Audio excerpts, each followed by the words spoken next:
2025 മലയാള സിനിമയുടെ ലാഭനഷ്ട കണക്കുകൾ producers association പുറത്തുവിട്ടിരുന്നു. ഇതിന് പിന്നാലെ നിരവധി പേരാണ് വിമർശനവുമായി എത്തിയത്. ഇപ്പോഴിതാ പ്രൊഡ്യൂസേഴ്സ് അസോസിയേഷനെ വിമർശിച്ച് രംഗത്തെത്തിയിരിക്കുകയാണ് നിവിൻ പോളി. സിനിമകളുടെ ലാഭനഷ്ട കണക്കുകൾ പുറത്തുവിടുന്നതിനോട് യോജിക്കാനാകില്ലെന്നാണ് താരത്തിന്റെ പക്ഷം. സിനിമയിലേക്ക് കൂടുതൽ നിക്ഷേപകർ വരുന്നതിന് ഇത് തടസ്സമാകുമെന്നും ഇത്തരം പ്രവണത മലയാള സിനിമയെ ദോഷകരമായി ബാധിക്കുമെന്നും നിവിൻ പോളി പറഞ്ഞു. നല്ല സിനിമയുണ്ടാകാൻ എല്ലാവരും ഒരുമിച്ച് നിൽക്കേണ്ടത് അത്യാവശ്യമാണെന്നാണ് നടൻ പറയുന്നത്.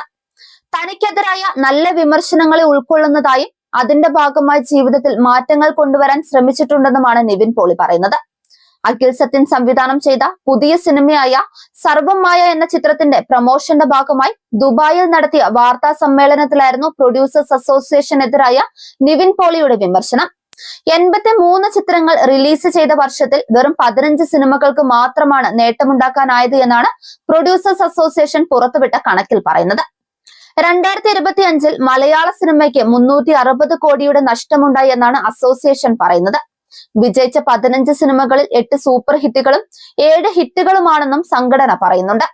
ലോക, തുടരും, എമ്പുരാൻ, DS ഇറെ, ആലപ്പുഴ ചിങ്കാന, ഹൃദയപൂർവ്വം, ഓഫീസർ ഓൺ ഡ്യൂട്ടി, രേഖാചിത്രം എന്നിവയാണ് 2025 പുറത്തിറങ്ങിയ ചിത്രങ്ങളിൽ സൂപ്പർ ഹിറ്റ് സ്റ്റാറ്റസ് നേടിയത്.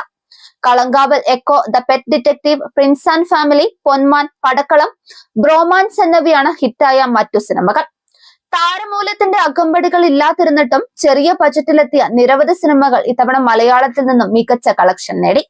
ഇതിനൊപ്പം താരങ്ങളുടെ പ്രതിഫലം താങ്ങാവുന്നതിനപ്പുറമാണെന്നും സിനിമാ നിർമ്മാണം കുറഞ്ഞു വരികയാണെന്നും നിർമ്മാതാക്കൾ മുന്നറിയിപ്പ് നൽകിയിരുന്നു. ഇങ്ങനെ പോയാൽ വൈകാതെ മലയാളത്തിൽ സിനിമാ നിർമ്മാണം കുറയുമെന്നാണ് കണക്കുകൾ പറയുന്നത്. എന്നാൽ നിർമ്മാതാക്കളുടെ കണക്കുകളെ വിമർശിച്ച് നരിവേട്ടയുടെ സംവിധായകൻ അനുരാജ് മനോഹറും രംഗത്തെത്തി.